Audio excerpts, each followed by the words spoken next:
Great morning everyone, dear student. आज हम chapter 11 start करेंगे हिंदी ए में। कामचोर। आज हम एक कहानी पढ़ेंगे, कामचोर। कामचोर कहानी ईस्तम चुगताई के द्वारा लिखी गई है। इसमें बच्चों की शैतानी का वर्णन किया गया है और साथ में बताया गया है कि बच्चों को जब एक साथ सभी जिम्मेदारी सौंप दी जाती है तो वो क्या हाल करते हैं। तो हमें बच्चों को हर रोज उनकी जिम्मेदारियों का उनके अनुसार उनकी जिम्मेदारियों का एहसास उन्हें करवाना चाहिए। तो आइए देखिए किस प्रकार से बच्चों को जब एकदम से उनकी जिम्मेदारियां दी जाती हैं तो वो क्या करते हैं। तो देखिए, सबसे पहले पाठ परिचय देखें। प्रसिद्ध लेखिका ईस्तम चुगताई की यह कहानी बच्चों की शरारतों और अति उत्साह में की गई नादानियों से हास्य पैदा करती है। यानी हास्य शैली में इस कहानी को लिखा गया है और पाठकों के मन को गुदगुदाती है। घर के काम जो वर्षों के अनुभव और अभ्यास के द्वारा ही सीखे जा सकते हैं, वे यदि अचानक बच्चों को यानी उनकी जिम्मेदारी अचानक बच्चों को सौंप दी जाए तो घर में बवंडर खड़ा होना बहुत ही स्वाभाविक है। कहानी में हमें हास्य शैली में लपेटकर इस प्रकार प्रस्तुत किया गया है कि पाठक हंसे बिना रह ही नहीं सकता। यानी हास्य शैली में से लिखा गया है और इसको पढ़ते ही हमें हंसी आती है। तो देखिए सभी, बड़ी देर से वाद विवाद के बाद यह तय हुआ कि सचमुच नौकरों को निकाल दिया जाए। अब घर में वाद विवाद हो रहा था। वाद विवाद यानी बातचीत हो रही थी और बड़े वाद विवाद यानी बातचीत के बाद यह तय हुआ कि सचमुच नौकरों को निकाल दिया जाए। आखिर ये मोटे मोटे बच्चे किस काम के हैं? हिलकर पानी भी नहीं पीते। इन्हें अपना काम खुद करने की आदत होनी चाहिए। कामचोर कहीं के। कामचोर होता काम से जी चुराने वाले। यानी बच्चे घर में हैं और वे हिलकर पानी भी नहीं पीते और घर में वाद विवाद हुआ, बातचीत हुई कि नौकरों को अब निकाल दिया जाए। आगे देखें। तुम लोग कुछ काम नहीं करते, इतने सारे हो और सारा दिन उधम मचाने के सिवाय कुछ नहीं करते। और सचमुच हमें ख्याल आया कि हम आखिर काम क्यों नहीं करते। यानी बच्चे फिर ये सोचते हैं कि सचमुच हमें फिर ये ख्याल आता है कि आखिर हम काम क्यों नहीं करते हैं। हिलकर पानी पीने में अपना क्या खर्च होता है, इसलिए तुरंत हिल हिलाकर पानी पीना शुरू किया। हिलने में धक्के भी लग गए। अब जब ये बोला गया कि हिलकर तुम पानी तक नहीं पीते तो सभी जितने भी बच्चे घर में थे सभी ने हिल हिलाकर पानी पीने की सोची और हिलने में धक्के भी लग गए। यानी सभी एकदम से पानी पीने की कोशिश करते हैं तो धक्के भी लग जाते हैं। और हम किसी के दबेल तो नहीं, यानी किसी के नीचे दबने वाले तो नहीं है। नहीं कि कोई धक्का दे तो सह जाए, यानी एक दूसरे को धक्का दे और सह जाए। वो उसको धक्का देता रहा और वो उसको। लीजिए, पानी के मटकों के पास घमासान युद्ध छिड़ गया, यानी भारी युद्ध छिड़ गया था। सुराहियां इधर लुढ़की जिनमें पानी भरा हुआ था, मटके इधर गए, कपड़े भीगे सो अलग। यानी एक ही काम बोला गया कि हिलकर पानी तक नहीं पीते और पानी पर ही घमासान युद्ध हो गया। आगे देखे, ये भला काम करेंगे, अम्मा ने निश्चय किया। अब उनकी अम्मा कहती हैं कि ये काम करेंगे जिन्होंने पानी पीते इतना घमासान युद्ध कर दिया। अम्मा ने निश्चय किया, करेंगे, कैसे नहीं। देखो जी, जो काम नहीं करेगा उसे रात का खाना हरगिज नहीं मिलेगा, समझे। यानी हरगिज होता है बिल्कुल भी नहीं मिलेगा उसे रात का खाना, जो काम नहीं करेगा। अम्मा ने निश्चय कर लिया। यह लीजिए, बिल्कुल शाही फरमान जारी हो गया। शाही फरमान होता है राजपत्र पर लिखा गया आदेश। यानी यह तो राजपत्र पर लिखा हुआ एक आदेश हो गया है। हम यानी जो सभी को मानना ही पड़ेगा। हम काम करने को तैयार हैं, काम बताया जाए। हमने दुहाई दी, यानी कसम दी कि हम तो काम करने के लिए तैयार हैं, बस हमें काम दिया जाए। आगे देखिए, बहुत से काम हैं जो तुम कर सकते हो। यहाँ देखिए कैसे सुराहियों को और मटकों को इधर उधर कर दिया गया है। बहुत से काम है जो तुम कर सकते हो। मिसाल के लिए, यानी उदाहरण के लिए, मिसाल क्या तो उदाहरण के लिए, यह दरी कितनी मैली हो गई है, आंगन में कितना कूड़ा पड़ा है, पेड़ों में पानी देना है। और भाई, मुफ्त में तो यह काम करवाया नहीं जाएगा, तुम सबको तनख्वाह भी मिलेगी। यानी इस सब की तुम्हें पैसे भी दिए जाएंगे, सैलरी भी तुम्हें दी जाएगी।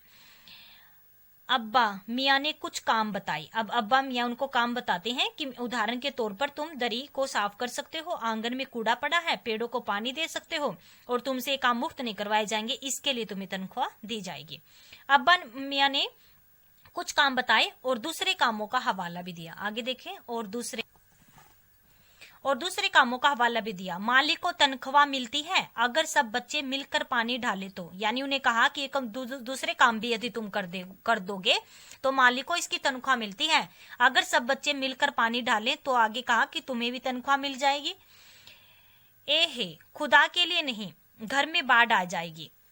अम्मा कहती है फिर कि खुदा के लिए इन्हें ऐसा मत कहिए कि ये काम करें कि पेड़ों को पानी दे, घर में ही बाढ़ आ जाएगी। अम्मा ने याचना की, प्रार्थना की। फिर तनख्वाह के सपने देखते हुए हम लोग काम पर तुल गए, यानी लग गए कि हमें पैसे मिलेंगे। एकदम फर्शी दरी पर बहुत से बच्चे जुट गए।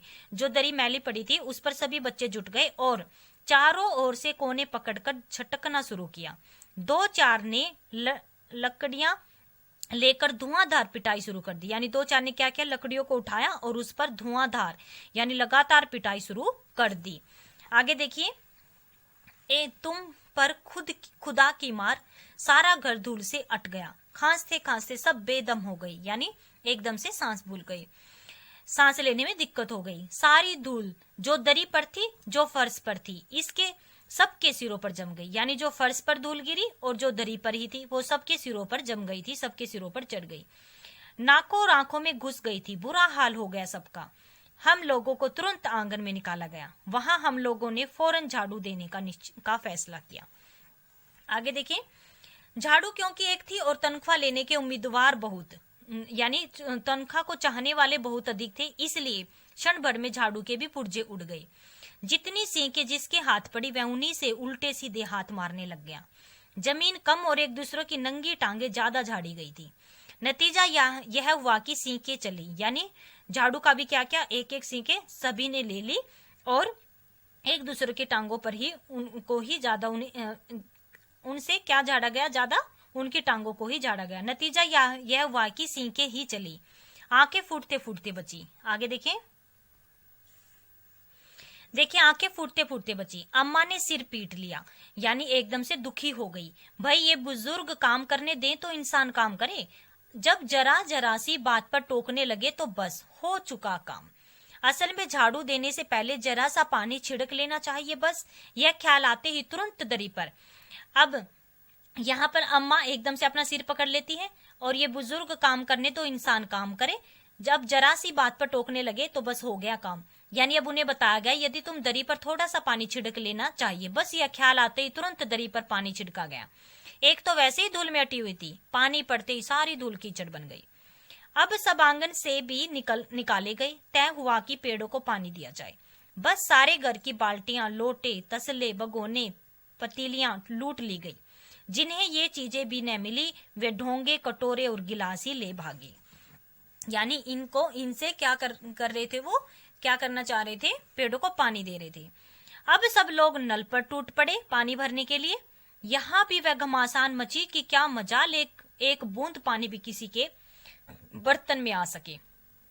ठुस्सम ठास, किसी बाल्टी पर पतीला और पतीले पर लोटा और भगोने और ढोंगे। पहले तो धक्के चले, फिर कुहनियां और उसके बाद बर्तन से ही एक दूसरे पर हमला कर दिया गया। यानी बर्तनों से ही एक दूसरे पर झगड़ा करने लगे, मारने लग गए। स्पष्ट है कि भारी बर्तन वाले तो हथियार उठाते रह गए, यानी उन बर्तनों को उठाते रह गए।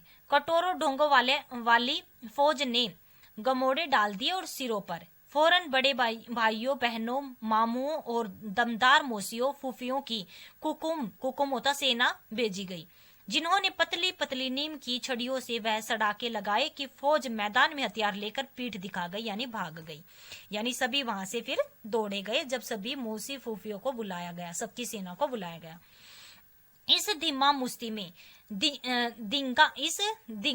में देखिए, इस दिंगा मुस्ती यानी छीना छपटी में कुछ बच्चे कीचड़ में लथपथ हो गए, जिन्हें नहलाकर कपड़े बदलवाने के लिए नौकरों की वर्तमान संख्या भी काफी नहीं थी।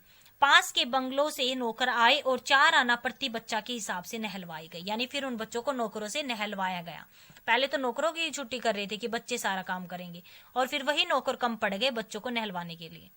हम लोग कायल हो गए, यानी हमें उनकी बातों को मानने के लिए हम तैयार हो गए कि सचमुच ये सफाई का काम अपने बस की बात ही नहीं है और न पेड़ों की देखभाल हमसे हो सकती। कम से कम मुर्गियां ही बंद कर दे, यानी जो मुर्गियां हैं उनको ही बंद कर दे। बस शाम ही से जो बांस छड़ी हाथ पड़ी लेकर मुर्गियां हाँकने लग गए। चल दड़बे, पर साहब मुर्गियों को भी किसी ने हमारे विरुद्ध ही भड़का रखा था, यानी मुर्गियों को भी ऐसा लग रहा था कि हमारे विरुद्ध ही उन्हें भड़का दिया गया हो। आगे देखिए, ऊट पटांग इधर उधर कूदने लगी। 2 मुर्गियां खीर के प्यालों ने जिन पर आया चांदी के वर्क लगा रही थी, दौड़ती फड़फड़ाती हुई निकल गई। तूफान गुजरने के बाद पता चला कि प्याले खाली हैं और सारी खीर दीदी के कामदानी के दुपट्टे और ताजे धुले सिर पर लगी हुई है। एक बड़ा सा मुर्गा अम्मा के खुले हुए पानदान में फांद पड़ा और कत्थे चूने में लुथड़े हुए पंजे लेकर नानी अम्मा की सफेद दूध जैसी चादर पर छापे मारता हुआ निकल गया। तो आज के लिए इतना ही, आगे हम कल करेंगे। तो अब तक हमने ये देखा कि इस बच्चों को तरह तरह के काम दिए जा रहे हैं ताकि वो अपनी जिम्मेदारियों को निभा सकें, लेकिन एकदम से ही उन्हें उनकी जिम्मेदारियां दी गई हैं। और एकदम से जब किसी बच्चों को काम दिया जाता है तो घर में क्या हालत होती है उसके विषय में हमने पढ़ा। तो आगे हम कल करेंगे। इस चैप्टर को 2 टाइम रीड करें। धन्यवाद।